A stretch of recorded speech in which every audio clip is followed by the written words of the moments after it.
trazer hoje um tema, né, que fala um pouquinho sobre paternidade. Não sei aqui quantos são pais. Levanta quem são pais aqui, quantos pais? É quase todo mundo, né? Talvez ser aqueles que não vão ser, talvez aqueles que vão querer ser pais. E se você quer ser pai, ainda não é pai, eu acho que, eu sempre falo que muitas vezes, ensinamentos que nós temos ao longo da vida, ninguém vem com curso de pai, né? Eu vim com curso de pai completo, sou PhD em ser pai. Você simplesmente é pai, você aprende no primeiro dia e o resto da vida você continua aprendendo com cada fase dos nossos filhos, né? E eu acho que esse tema que fala do tempo, né, o tempo que nós temos com nossos filhos, e nesse mundo de hoje, eu converso com pessoas que falam assim, não, que eu vou deixar para os meus filhos, eu vou deixar uma poupança, eu vou deixar um apartamento para eles, aí eles que se virem e aí está tudo certo. Uns falam assim, não vou deixar nada, eles vão ter que conquistar. Eu quero deixar um legado de trabalho, vou dar um curso para ele, um estudo, uma faculdade, ele vai terminar e tudo bem. Outros falam assim, eu não tenho que deixar nada, ele vai ter que correr atrás das coisas dele. E é sempre nós pensando em deixarmos alguma coisa. E o deixar tem a ver com o fim, né? No final da minha vida, eu deixo alguma coisa para o meu filho. Eu deixo alguma coisa para alguém, né? E aí a gente esquece que nós temos um tempo que não volta mais, né? De que os nossos filhos vão ser bebês, eles vão crescer, eles vão se desenvolver, até o dia que eles saírem de casa, se casarem ou não casarem, saírem, terem a sua vida, e se tornarem adultos. E muita gente, né, fala que nós não fazemos filhos para nós. Lógico, a gente não faz filho para nós, a gente faz filho para o mundo. E também não é filho para o mundo, né? Nós fazemos, a palavra de Deus, para nós somos cristãos, fala de flechas que são lançadas, né? E essa responsabilidade de lançar essas flechas é dos pais, é de cada um que é pai ou que vai ser pai. Então é um tema, gente, que eu quero trazer para que sirva para a sua vida, para a minha vida, e talvez se você não é pai, que você possa compartilhar com alguém que seja, talvez da tua família, que são temas que no mundo que nós vivemos hoje, cada vez mais é difícil você exercer o ofício de ser pai de uma maneira satisfatória. E como nós falamos, não tem um livro, um manual que a gente compra na livraria que não seja a Bíblia, porque a Bíblia fala como ser pai, né? Então o guia de referência acaba sendo a palavra de Deus. E a palavra de Deus, lá no texto em Deuteronômio, capítulo 6, versículos 6 a 7, o que ele diz? Estas palavras que hoje lhe ordeno estarão no seu coração. Ensine-as com persistência a seus filhos. Converse sobre elas quando estiver sentado em casa, quando estiver andando pelo caminho, quando se deitar e quando se levantar. Aqui está dizendo o quê? Em todo o tempo. Aqui entra a palavra tempo. Aqui não está dizendo, olha, na hora que você estiver estabilizado, tiver com a tua vida mais tranquila, sua agenda não for uma agenda muito pesada, aí você senta com os teus filhos e ensina. Na hora que você estiver mais tranquilo, senta com os teus filhos e ensina. Aqui está dizendo, em todo o tempo, com persistência. Isso tem a ver com o tempo e tem um outro aspecto vinculado ao tempo. O que é, gente? Proximidade. Você não ensina alguém à distância, certo? A não ser que seja EAD, né? Mas o filho, você não ensina à distância. Filho, eu vou te ensinar, mas vou dar uns toques aí, depois a gente conversa, tá? Vou te mandar uma carta, vou te mandar um e-mail, e eu te mandar um WhatsApp e eu estou te ensinando. Aqui, gente, ensine-as com persistência. Quando estiver sentado em casa, quando estiver andando pelo caminho, em qualquer lugar. Então, tempo, quero que você guarde essas duas palavras, gente. Tempo e presença. Tempo e proximidade. A grande ilusão de nós pais, não sei se você já pensou assim, ou talvez você pense assim, é que nós teremos tempo sempre depois. Quando eu terminar de fazer alguma coisa, quando eu estiver numa situação mais confortável, quando eu conquistar alguma coisa, quando o trabalho não exigir tanto, porque afinal de contas, hoje eu estou trabalhando bastante para dar um futuro para os meus filhos. Quando a empresa crescer e a empresa não sugar tanto o meu tempo, aí eu vou ter tempo com meus filhos. Quando as contas estiverem pagas, eu não estiver correndo atrás de pagar boleto, cheio de dívida, eu sento com meus filhos. Enfim, quando a vida estiver mais tranquila, eu sento com os meus filhos e faço o que Deuteronômio fala para eu fazer. E esse tempo não volta mais. É durante o caminho, seja um caminho pedregoso, difícil, seja um caminho mais fácil. Na abundância ou na falta. Na dificuldade, eu sento com meu filho e ensino sobre dificuldade. É em todo o tempo. E eu falo isso, gente, eu queria compartilhar, alguns sabem aqui, e é algo que eu sugiro que todos façam. Eu sempre tive um desejo tenho 2 filhas, de viajar individualmente com cada uma das minhas filhas, quando elas estivessem mais adultas. Porque quando é criança, quando é adolescente, você leva para onde você quiser, vai com família, viaja, visita, faz, né? Agora, quando o nosso filho ele já chega na idade adulta, ele decide se ele quer a nossa companhia, né? Vou viajar com esse chato. Não, o cara é chato, vou viajar, né? Então eu tive esse desejo e eu fiz esse sonho. Minha filha com 23 anos, né, solteira, e nós viajamos juntos, só eu e ela, 10 dias viajando. E nesse tempo nós pudemos assim ter uma conexão muito forte, poder conversar, poder trocar ideias sobre a vida, falar sobre as dores, sobre os medos, sobre as lutas. E não estou dizendo que isso aconteceu só por causa da viagem, mas talvez uma proximidade que nós tivemos que talvez no dia a dia a gente não estava tendo. Que nós precisamos parar tudo e ficarmos 24 horas juntos, certo? Porque a gente dormia, acordava, tomava café, almoçava, dormia junto, passeava, fazia todas as atividades juntos. Isso trouxe uma intimidade e uma memória afetiva muito grande para mim e para ela, que vai durar o resto da vida. Então, se você é pai, gente, pense nisso, de você poder ter um tempo com seus filhos, individualmente, talvez uma viagem, ou talvez algo recorrente, talvez não uma viagem, mas eu vou me encontrar, vou tomar um café, eu vou jantar, eu vou almoçar recorrentemente com os meus filhos para falar sobre a vida. Cada um na sua idade, logicamente, mas não quando o trabalho estabilizar, porque afinal de contas a gente está acumulando para dar uma vida melhor para os nossos filhos. E às vezes essa vida melhor, ela nunca vai chegar, porque a vida melhor que a gente pode dar é proximidade e tempo. É o que a palavra de Deus fala para nós fazermos. Você precisa dar tempo para o seu filho e você precisa estar próximo do seu filho. A gente conhece o famoso conflito de gerações, né? Puxa, é difícil, né? Fala assim, puxa, no meu tempo não era assim. No meu tempo, hoje está tudo virado. Você já ouviu isso quando você era jovem? Eu já ouvi isso do meu pai. Nossa, mas não era desse jeito, né?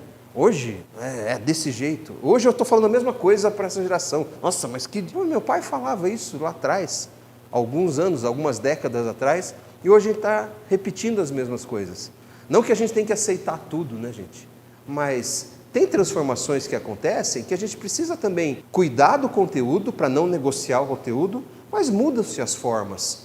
E às vezes, formas de comunicação podem ser alteradas desde que você mantenha a mensagem, né? E muitas vezes nós nos distanciamos dos nossos filhos por causa desse conflito de gerações. Sem saber que também eles estão passando por transformações, né? Principalmente a criança, né, gente? Vai para a puberdade, depois vai para a adolescência, o pessoal chama de aborrecência, né? Mas assim, tudo está mudando. Aí vai para a vida adulta, aí chega na vida adulta, agora você é adulto. É um adulto, mas ele tem que decidir o que ele vai fazer da vida, que ele vai fazer um vestibular, se ele vai estudar, onde que ele vai trabalhar, ele tem que pagar as contas dele, ele tem lutas ali que estão vivas, e muitas vezes a gente está preocupando em deixar alguma coisa para ele lá na frente. Então, essa ilusão dos pais acontece quando nós achamos que nós vamos ter mais tempo depois, porque agora a gente está vivendo uma fase difícil, que a gente precisa pensar no futuro dos nossos filhos.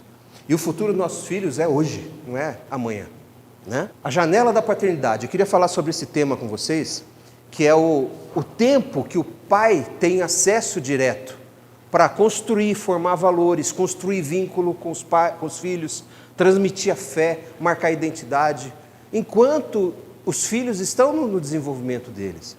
Porque, gente, os filhos são uma esponja, eles absorvem tudo que eles veem, não só o que eles ouvem, mas o que eles veem principalmente. E é aí, nesse momento, que você forma os valores, você constrói os vínculos, transmite a fé e marca a identidade deles. A gente não cada um aqui vem de uma história paterna, materna, uma vida difícil, uma vida tranquila, não sei a história de cada um.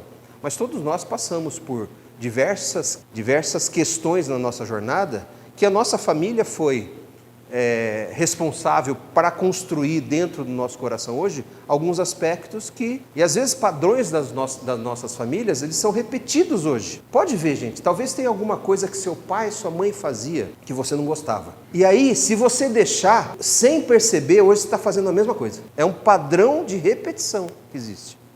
Eu vou contar uma coisa bem simples assim, bem bobinha, mas é que é muito engraçado. Meu pai, ele tinha mania de pegar uma maçã, ir na pia da cozinha, uma faca, e começar a comer a maçã em cima da pia da cozinha. O que minha mãe falava toda hora que ele fazia isso? Pega um prato, senta na mesa, fica pingando aí, baba, em cima da pia da cozinha. Mas não tinha gente, ele era automático. Quando você via, ele estava lá descascando a maçã, comendo uma fruta, em cima da pia, a bacia da pia era o prato dele, né? Ficava tudo ali. E ela ficava doida. E a gente, como filho, olhava e falava assim, pai, pega um prato aí, ó, a pia está limpinha, vai lá na mesa. Ah, tá, esqueci. Outro dia, o que eu estava fazendo, gente? Estava eu ali comendo a fruta em cima da pia da cozinha, sem prato nenhum. Falei, caramba, eu criticava isso, agora estou repetindo a mesma coisa. Então olha como que é forte, gente, essa janela da paternidade para influenciar coisas boas, transmitir coisas boas e coisas ruins, né? Então, quis dar esse exemplo. Então, nós também somos produto de uma construção que nossos pais fizeram também, e nós fazemos isso nos nossos filhos. Então, essa janela de paternidade é onde a gente tem mais acesso. E os acessos vão mudando. A forma de comportamento nosso, nós vamos mudando. Tem aquela máxima que fala assim, você tem que disciplinar o teu filho enquanto ele é pequeno, porque lá na frente você não vai conseguir fazer isso. Agora, tem gente que quer conversar com a criança, tem 5 anos, e fala assim, amorzinho, para de fazer birra aqui no mercado. Não dá. Não, mas uma vez eu vi uma mãe, eu falei assim, meu Deus, estava me dando taquicardia aquilo. A mãe querendo conversar com a criança vai batendo. Mas filhinho, não é. E às vezes quer disciplinar um marmanjo de 18 anos, quer medir força. Disciplina quando é pequeno e conversa depois lá na frente. E depois perdeu a janela. Perdeu, a janela abriu e fechou. Quais são essas janelas, gente? Começando ali na infância, que é a fase da admiração. Papai é meu herói. Você já ouviu isso do seu filho? Meu pai é um the best. Você pode fazer o que você for. Que ele observa tudo. Ele olha para você, você ensina uma coisa para ele, certo ou errado. Ele, nossa, meu pai sabe fazer isso. Meu pai é o maior. Aí você está moldando valores básicos nele, formando um vínculo emocional na infância, que ele está te admirando. Você não precisa fazer muito esforço para o filho te admirar e te acompanhar. Mas ele chegar assim, vamos passear com o papai? Não, eu quero ficar em casa aqui. Ele tem 5 anos de idade, 6 anos de idade. Não, ele vai, ele só vai. Você leva ele a tiracolo. O que nós, pais, representamos para os nossos filhos nessa idade? Segurança, proteção, referência. É onde ele está apostando todas as fichas na nossa pessoa.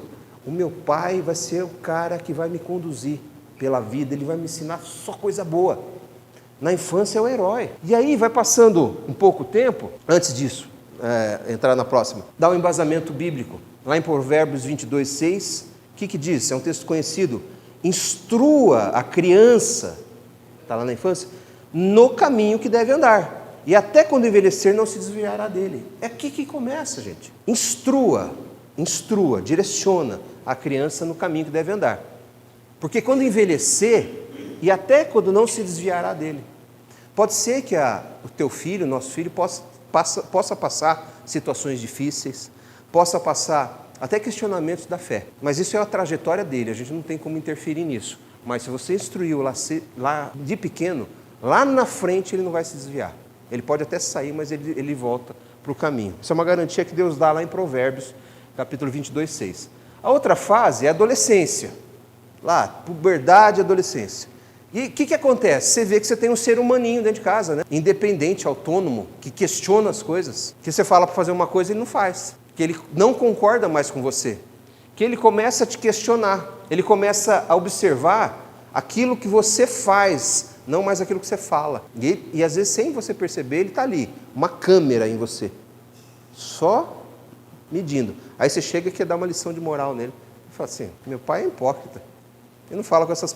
Talvez não pense desse jeito, com essas palavras, mas fala assim, Tem alguma coisa errada aí. Ele fala uma coisa e acontece outra. Sabe aquela, não sei se é piada, se isso aconteceu, mas falam, né, que a criança foi lá para a mãe e falou, vamos morar na igreja? Sabe dessa, né? Vamos morar na igreja? Falou, por quê? Porque eu quero o papai lá da igreja, porque lá na igreja ele é tão bonzinho que em casa ele é o próprio Satanás, né? Porque assim, você fala, por que isso, né? Então, o adolescente, ele vê, e ele quer buscar a identidade dele. Quem eu sou nisso? Eu apostava nesse herói que para mim agora está virando, né? A carruagem ali está virando abóbora. E aí ele começa a falar, e quem que eu sou nisso?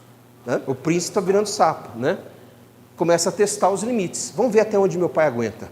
Vamos ver se ele é. E aí começa a ter o choque. E a gente, na nossa autoridade, cala a boca que eu estou mandando. Nós temos autoridade sobre nossos filhos? Temos. Mas você quer corroer a autoridade é quando você fala alguma coisa e faz outra. E o filho, gente, muitas vezes, essa gurizada hoje ela está crescendo mais do que antes, né? Você pega ali, quantos anos você tem? 15. E você está falando com o cara assim, né? Aí você está com o teu filho falando assim, eu estou mandando em você, viu? Ele olha para você e fala assim, você não fala o que você faz. Você não faz o que você fala. Ele começa a testar os limites. E aí que tem os conflitos sérios, muitas vezes, conflitos tensos. E aí, como dominar isso? O que o pai precisa? O que nós pais precisamos? A gente precisa escutar mais. Nós homens, gente, somos prontos para resolver a situação. Prontos para falar. Agora, quantas vezes que talvez a gente não para escutar o coração do nosso filho? O que está pegando? Mas escutar, gente. Não aquela coisa, deixa para lá, mas está sentindo isso? Para de frescura. Eles estão passando pela primeira vez, talvez aquilo que a gente passou várias, mas é novidade. Fora a questão hormonal, gente, você pega a menina ainda, uma ebulição de hormônio ali, hoje está chorando, amanhã fica triste, amanhã fica alegre, depois volta e cai de novo. Não é fácil lidar com isso. E a gente muitas vezes não quer escutar. Afinal de contas, se o seu pai faz o que eu estou mandando, acabou. Dialogar, conversar mais e orientar, logicamente, para a direção. Você vê que muda, cada fase você tem que mudar a forma, não muda o conteúdo, mas muda a forma de abordagem. Então a adolescência é onde você está influenciando, é a fase da influência. E muitas vezes é aqui onde a gente cria um distanciamento emocional dos nossos filhos, na adolescência, porque eles já estão buscando os amigos deles e muitas vezes falam, quer saber, melhor estar com meus amigos do que com meu pai. Porque meu pai não me entende, meu pai não me ouve, né? E aí a janela está também passando, está se fechando. E finalmente ali em esqueci do texto, Efésios 6:4, o que diz? Pais, não irritem os seus filhos, antes criem-nos segundo a instrução e o conselho do Senhor. Gente, muitos choques entre pais e adolescentes vêm porque nós levamos os nossos filhos à ira, que nós não conseguimos nos comunicar com eles da forma como eles entendem e nós levamos eles à ira. E a palavra diz, não é à toa que Paulo fala aos Efésios, pais, não irritem os seus filhos. A gente não é porque nós somos pais, temos autoridade sobre nossos filhos, que nós temos o direito de irritá-los. E muitas vezes na nossa autoridade, a gente irrita o nosso filho, que já está passando por uma transformação e você vai lá e ainda irrita. Gente, eu irrito meu filho e ainda falo que ele tem que me respeitar. Poxa, não dá, é difícil. Ele tá ali, ele não sabe o que fazer, ele está numa fase, uma gangorra emocional, hormonal. Então a palavra diz também, senão não teria essa orientação aos Efésios. A juventude, né? Que aí é onde ele já está passando da adolescência, está ali, né, na fase da autonomia, buscando o que fazer, o que estudar, já trabalhando, já começando a ter sua vida própria, né? O Marcelo compartilhou aí, puxa, não é juventude, mas ainda é jovem, né? Puxa, minha filha comprou um carro, e ela pagou o carro, olha que legal. Né? Então, assim, a autonomia ali que está sendo conquistada, eles começam a ter decisões próprias, e nem sempre as decisões dele vão ser as mesmas que a nossa. Aí que dá, puxa, mas vai por esse caminho, eu sou seu pai, mas ele quer decidir, e gente, nossos filhos vão ter que traçar o caminho, caminhar o caminho que eles estão decidindo. Por isso que é tão importante a base, porque muitas vezes eles vão decidir algo que a gente não decidiria por eles, mas eles já são jovens, já têm escolhas feitas, profissionais, já são maiores de idade, né? Os relacionamentos, né? Eles começam já a ter os relacionamentos deles, talvez já namorando, já tendo, né? Já pensando em sair de casa, e a construção da identidade já mais forte ali. Como que nós vamos nos comportar como pais? Aconselhar, confiar, permitir o crescimento, às vezes permitir quedas. Tá bom, você que vai decidir por você. Você vai ali, eu não iria por esse caminho, você está aconselhando. Mas eu confio em você, eu confio que você aprendeu, eu confio na tua personalidade, no teu caráter. A gente confiar nos nossos filhos. Senão fica um pai que está tratando o jovem como criancinha. Já tem que ter as decisões deles, porque as consequências não vão ser nossas, vão ser deles. Então é a fase da autonomia. Proximidade ainda. Porque lá em Deuteronômio, gente, lá não está falando, ensina o seu filho até os 15 anos, até os 18 anos, com persistência. Está falando, ensine o seu filho, perseverando, falando, seja aconselhando, seja mandando, seja disciplinando, seja orientando. Permitir o crescimento dele. Até a hora que a gente, como flechas nas mãos dos guerreiros, são os filhos nascidos na juventude. Aí entra a questão, que aí você já lançou a flecha, está lançando as flechas, que são os nossos filhos. E aí, gente, não tem. Você pode mirar o alvo e tal, mas aí a flecha voou, saiu da sua aljava, já não é mais, né? Já não está mais na tua mão. Você lançou a flecha. Onde ela vai acertar, vai depender da forma como você lança também, né? Então, a fase da autonomia, elas já são flechas fora da aljava, que são os nossos filhos, né? E aí, finalmente, chega na vida adulta, né? A fase da referência. Quem que é meu pai na vida adulta? Quando, né, ela já tem a sua história ali, uma história de respeito e amizade que deve ser construída. Nossa, meu pai é uma referência para mim. A história dele é uma referência para mim. Me influenciou em quem eu sou hoje. Muito do que eu sou vem do meu pai. Quando eu quero um conselho, eu busco no meu pai. Porque ele tem um legado que já está sendo construído. E muitos de nós estamos com filhos nessa fase. Talvez já tenham até netos, já estão casados. E o que nós fazemos, gente? Eu tenho que orientar então meu filho nessa fase. Não, a gente não orienta mais.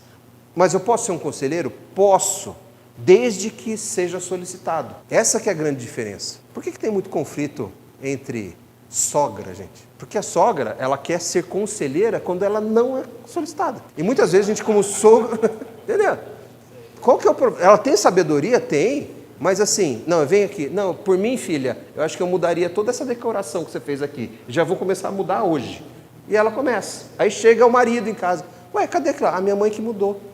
Aí ela não tem coragem de confrontar a mãe e pronto, já virou barraco, né? E nós como pais, nós podemos ser o conselheiro, mas quando solicitado, não dá mais para ser enxerido, gente. Não dá. E se fazer presente. Estou aqui. Filho, se precisar, eu estou aqui. Eu sou um porto seguro para você. Se precisar, eu estou aqui. Eu sempre vou estar aqui. Se fazer presente. A palavra de Deus lá em Provérbios 23, 24, 25 diz que o pai do justo exultará de júbilo. Quem tem filho sábio, nele se alegra. É aqui que a gente colhe o fruto, que você fala assim, puxa, eu estou inspirando meu filho. Olha só, ele está comendo uma fruta igual eu comia ali, diferente. Eu criei nele, né, ajudei a criar nele um caminho, e um caminho que leva à vida. Não um caminho de destruição, mas um caminho que leva à vida. Então, a vida adulta é essa fase de referência. E aí você fala assim, puxa vida, ao invés de eu me aproximar do meu filho durante essa jornada, essa janela ali da paternidade, eu não me aproximei dele. Eu fiquei fiquei no meu trono, no meu pedestal, e ele não veio até mim, e eu fiquei sozinho. E não exerci esses papéis que cada fase exige. E aí? Pode ser, é uma dor. Agora, quando a gente perde essa janela? Gente, eu falo com muito empresário, e muitos empresários falam assim, eu não vi meu filho crescer. Eu estava viajando, eu estava trabalhando que nem um maluco, eu estava pendurado em avião para cima e para baixo, e quem educou os meus filhos foi a minha esposa. Eu perdi a janela da paternidade. E quando acontece isso? Pode acontecer? Pode.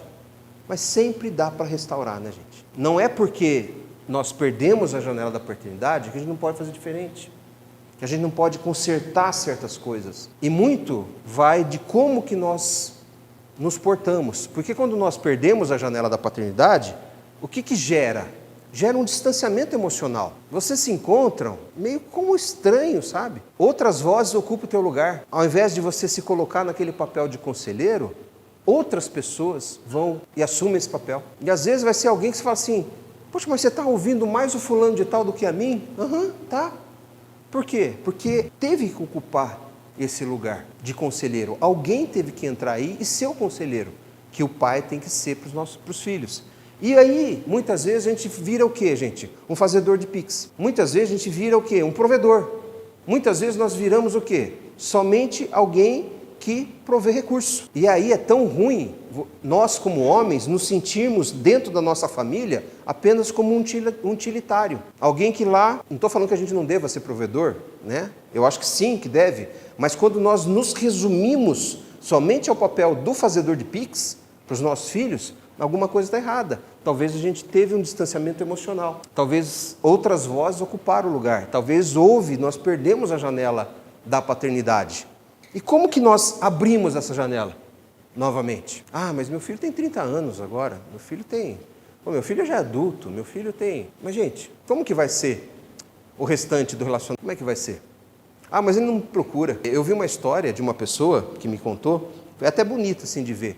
Porque o pai, ele sempre teve essa posição bem dura, assim, fala assim, eu não procuro filho, se o filho quiser vir, que ele venha até mim. E aí, essa moça falando assim, puxa, mas é triste porque, assim, os meus filhos não criaram um relacionamento com o avô, porque ele nunca foi de vir, a gente que tinha que levar ali, mas era muito distante, era muito, sabe, uma relação muito fria ali. Até que ele teve câncer, até que o pai dela teve câncer. E quando veio o câncer, que ele olhou ao redor, ele falou assim, o quão distante que eu estou da minha filha, dos meus netos. E aí ele foi abrir a janela da paternidade e tentar recuperar o tempo. E aí ele virou outra pessoa. Ele ficou amável, ele ouvia, ele ficou leve, ele dava risada, ele ia atrás, ele buscava, ele procurava a pessoa várias vezes. E a gente vê várias histórias parecidas com essa. De que no momento de dor, de momento de lidar com a finitude, aí sim, quer saber? Vou sair desse meu pedestal. Por que eu vou ficar até o resto da vida nesse trono? E a gente como homens pode ter essa tendência de colocar, se meu filho não procura, eu também não vou procurar. Como se isso fosse uma guerra, gente. Como se fosse um cabo de guerra ali. Quem que vai ganhar? Vamos ver quem cede primeiro. Quem está perdendo? Os dois, logicamente. Né? Como abrir a janela da paternidade? Aí é aquele momento da humildade, né, gente? De reconhecer as falhas, de reconhecer onde errou, de reconhecer onde poderia ter feito diferença. Reconectar a presença. Ah, meu filho não me procura. Vai até ele. Vai lá. Filho, você vai estar em casa? Queria ir tomar um café com você. Queria fazer um passeio com você. Filho, eu comprei aquele doce que você gosta. Aí que vai olhar assim e falar, nossa, o que deu? O que está querendo? Querendo pedir dinheiro emprestado, né? Não, reconectar a presença, aprender a ouvir. Gente, aprender a ouvir é uma dificuldade nos tempos que a gente vive. A gente vive numa cultura do barulho, do excesso, onde ninguém mais quer ouvir.